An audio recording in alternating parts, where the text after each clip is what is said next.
ये मेरी माँ है। उन्होंने मुझे घर से बाहर ना निकलने को कहा था, पर जब मैंने उन्हें दोबारा देखा तो वह ऐसी थी। मैंने माँ की बात मानी और घर से बाहर नहीं निकला। मैं पूरे 5 महीने 132 दिन से ज्यादा अंदर ही रहा, क्योंकि बाहर राक्षस घूम रहे थे। सौभाग्य से मेरे पास 1 साल खाने के लिए डिब्बे थे और पीने का पानी बारिश से इकट्ठा किया, क्योंकि यहाँ अक्सर बारिश होती है। मेरा घर 7वीं मंजिल पर है, एक बड़ी बालकनी के साथ। मैं अक्सर वहाँ से दूर देखता था, उबाऊ समय बिताता था, लेकिन नीचे के राक्षस इस शांति को तोड़ देते थे। माँ भी मेरी ओर देखती थी, आंखों से फिर बाहर न जाने की चेतावनी देती थी। रात में मैं जरूरी विटामिन लूंगा। यह फलों के स्वाद का था, पर मुझे इसे खाकर उल्टी आती थी। मैं कितना चाहता हूँ कि असली फल का एक टुकड़ा चखूं, चाहे कितनी भी कीमत चुकानी पड़े। खिड़की के अंदर की रोशनी किसी और के देखने के डर से मैंने एक मोटे कपड़े से खिड़की को कसकर ढक दिया। उत्तर में सर्दी में तापमान 0 से 30 डिग्री तक गिरता है। शुक्र है पिताजी ने एक छोटा लोहा लगाया था। सीढ़ियों में जलाने को लकड़ी थी। मैं पड़ोसी अपार्टमेंट से टूटी कुर्सियां भी जलाऊंगा। सोना सबसे मुश्किल है। राक्षसों की दहाड़ रात में साफ सुनाई देती है। मैं अक्सर जागता रहता हूँ। मुझे यकीन था सब ठीक होगा, पर घर का खाना खत्म हो गया। मुझे बाहर जाकर कुछ ढूंढना पड़ा।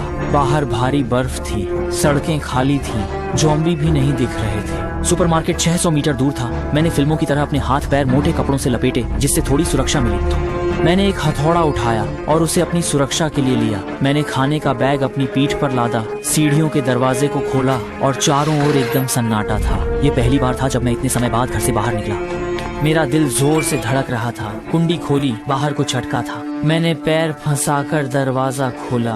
बाहर एक ज़ॉम्बी बर्फ में दबा था, बस आंखें मुझे घूर रही थीं। मैं घर भागना चाहता था, पर भूख से मरने के डर से बाहर निकलना पड़ा। बाहर आंगन पूरी तरह से खाली था। वहाँ केवल वे राक्षस थे जो बर्फ में दबे हुए थे। जल्द ही मैं सुपरमार्केट पहुँचा। टूटे कांच के दरवाजे से घुसा, टुकड़ों पर कदम नहीं रखा ताकि काम न रुके। सुपरमार्केट अंधेरा और गंदा था। अलमारियां खाली थीं, पर अंदर गोदाम में खाना मिला। मैंने एक पूरा डिब्बा उठाया और बैग में भर लिया। एक्सपायरी डेट नहीं देखी। बैग भरने पर मैं मुड़ा और बाहर चला। अचानक कुछ ने मेरा पैर पकड़ा। मैंने शेल्फ पकड़ ली। वो सीधे उस चीज पर गिरा। उसका सिर पनीर जैसा कुचल गया। पता चला कि गोदाम का खाना इसलिए नहीं छुआ गया था क्योंकि उसमें एक ज़ॉम्बी था। मैं बैग लेकर घर भागा, पर दरवाजे पर एक आदमी दिखा। उसका चेहरा देखकर मैं चौंक गया। वह मेरे पिता थे। धन्यवाद।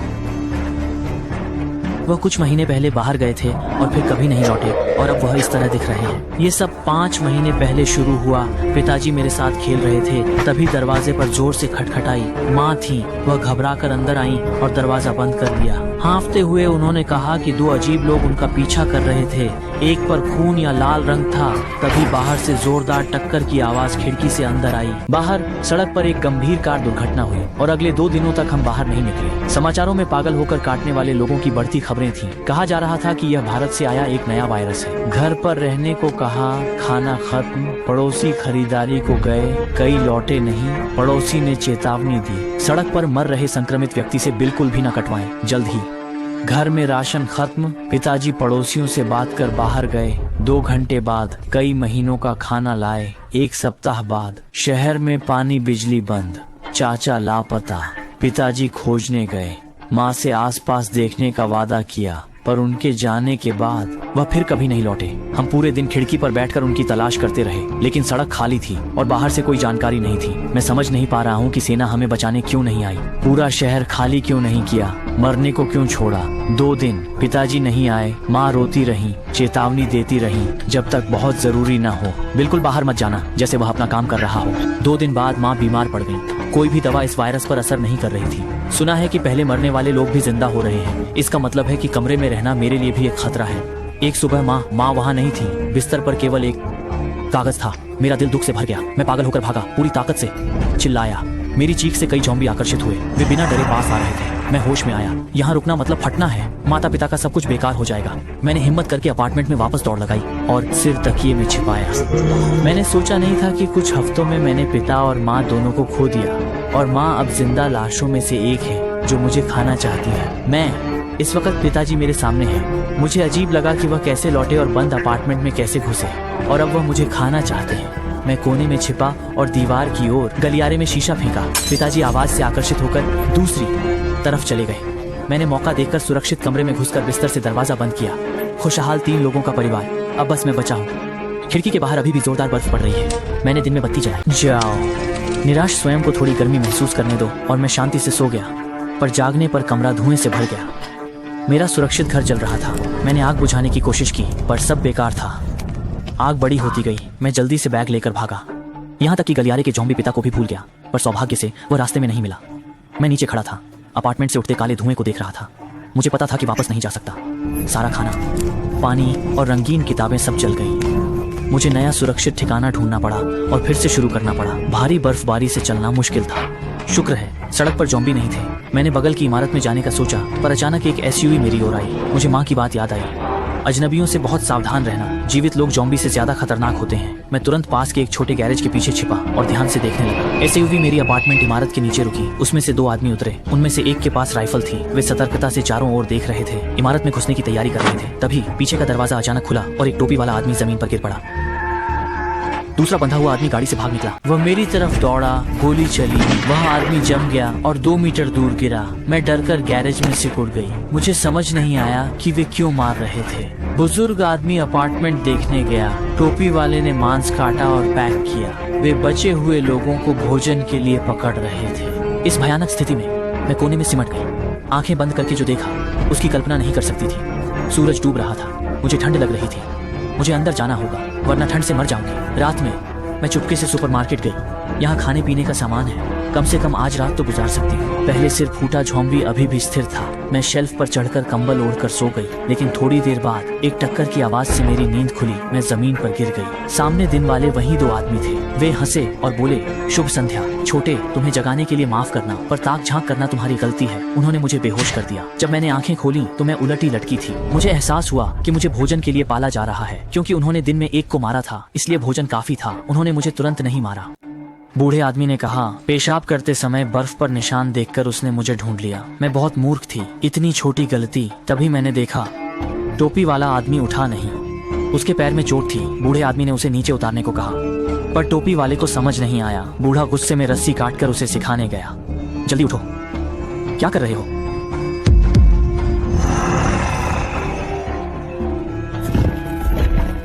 वे आपस में लड़ने लगे। मुझे तुरंत जाना होगा। मैं गलियारे से ऊपर चढ़ी। ये भूमिगत इमारत है, चारों ओर बम है। बूढ़े आदमी की वसीयत याद आई।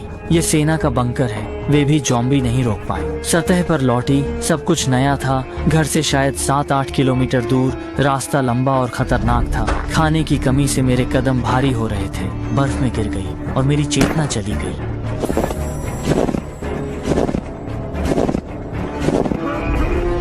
जागी तो शरीर गर्म कपड़ों से ढका था। क्या फिर बर्फ में फंसी हूँ? पर सामने एक बच्ची थी जो मासूमियत से देख रही थी मुझे जागता देख उसने माँ को बुलाया। मैं सतर्क होकर बैठ गया, अत्यधिक डर से। मैंने उनसे पूछा कि क्या वे नरभक्षी हैं, पर माँ ने प्यार से समझाया कि वे अच्छे लोग हैं। वे पति बेटी के साथ रहती हैं, सिर्फ सिरका खाती हैं, इंसान नहीं खाती। तभी एक आदमी दरवाजे से आया, मुस्कुराकर पूछा, जरूर बहुत भूखे होंगे। मेज पर जैसा उन्होंने कहा था, बस थोड़े आलू और सब्जियां थीं, मांस बिल्कुल नहीं था। सच में इस समय आम लोगों को मांस मिलना मुश्किल है। धीरे धीरे मैंने सावधानी छोड़ दी, जोर से खाने लगा और उन्हें बताया कि माता पिता कैसे खोए, बाजार में अकेले कैसे जिया और नरभक्षियों से कैसे मिला। मेरी कहानी सुनकर वे बहुत चिंतित दिखे। वह महिला तो मुझे बेटा बनाने का प्रस्ताव देने लगी। अब हम 4 लोग एक परिवार होंगे। सच कहूँ तो मेरा मन ललचाया। बाजार में अकेले जीना बहुत मुश्किल है और अंतहीन खालीपन और ठंड भी सहनी पड़ती है।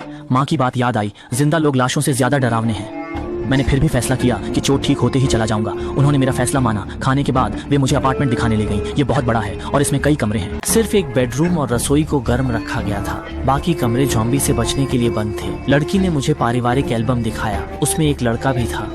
उसने बताया कि वह उसका छोटा भाई था। वायरस फैलते ही वे किराने का सामान लेने सुपरमार्केट गए थे। भाई खिलौना अनुभाग में खो गया और मिलने पर उसका पैर मुड़ गया था। तभी आदमी हमें बत्ती बुझाकर सोने को कहने आया। नींद में मैंने दीवार के पीछे कुछ हिलने की आवाज सुनी, जैसे कोई बगल में चल रहा हो। सुबह उठकर मैंने लड़की से कदमों की आवाज के बारे में पूछा। उसने पक्के तौर पर कहा, चूहा होगा। मुझे अजीब लगा, वहाँ चूहे क्यों होंगे? क्या उस कमरे में बहुत सारा खाना था? संदेह से भरकर मैं उस कमरे के पास गया। दरवाजा बंद था, खुल नहीं रहा था, इसलिए मैं झुककर दरवाजे के गैप से अंदर देखा। अंदर एक छोटा लड़का था।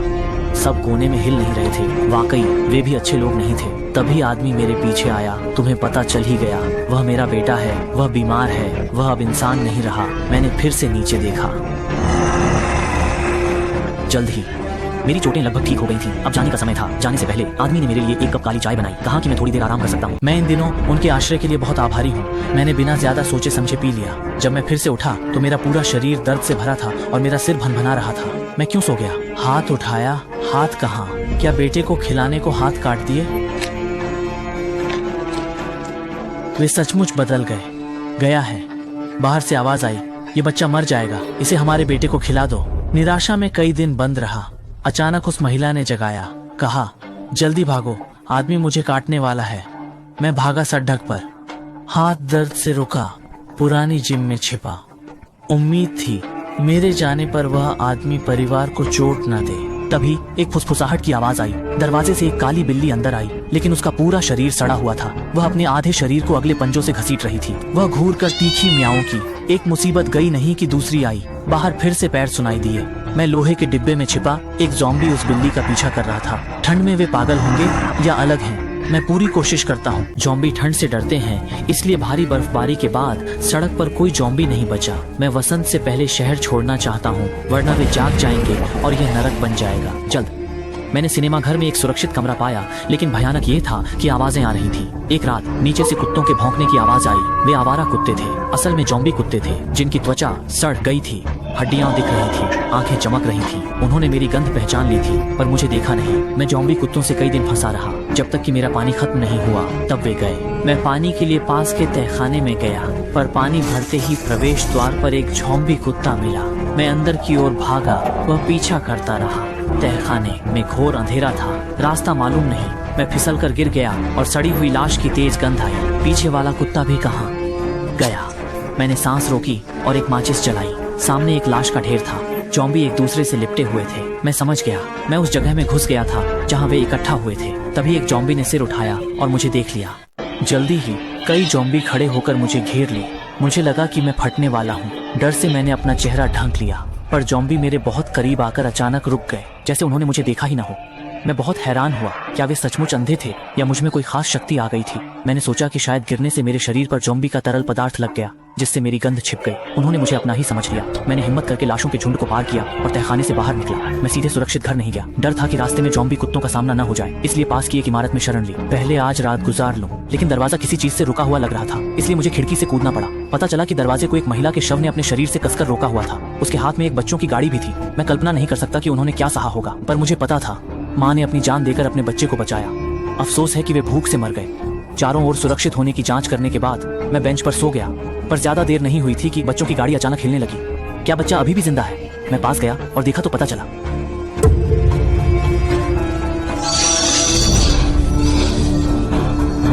मैं रात भर में भागा और सिनेमा के सुरक्षित घर लौटा। अकेले 3 महीने बिताए। मौसम गर्म हुआ, खून पिघला, वसंत आ रहा था। ज़ॉम्बी तहखाने से बाहर आएंगे, शहर फिर नरक बनेगा।